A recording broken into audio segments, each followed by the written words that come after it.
Дорогие друзья, новогодние праздники — это особое время для каждого из нас. Это время, когда мы подводим итоги, время, когда мы строим планы на будущее, время, когда мы встречаем Новый год в компании самых близких, дорогих нам людей. 2019 год был наполнен важными событиями. Мы реализуем национальные проекты — наука, образование, цифровая экономика и многие другие. В центре национальных проектов находится человек — студент, преподаватель, ученый.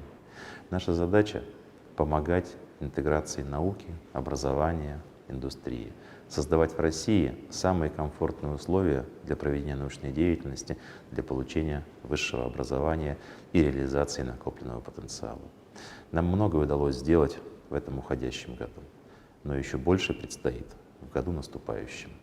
Я хочу пожелать вам всем высоко ставить планку решаемых задач, находить команду единомышленников и неизменно двигаться вперед, какие бы трудности и неудачи не встречались на нашем пути.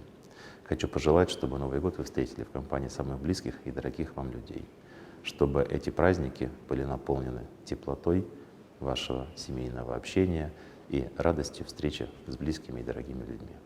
Хочу пожелать в новом наступающем 2020 году дружно двигаться вперед, достигать самых серьезных и амбициозных целей. Поздравляю вас с наступающим 2020 годом!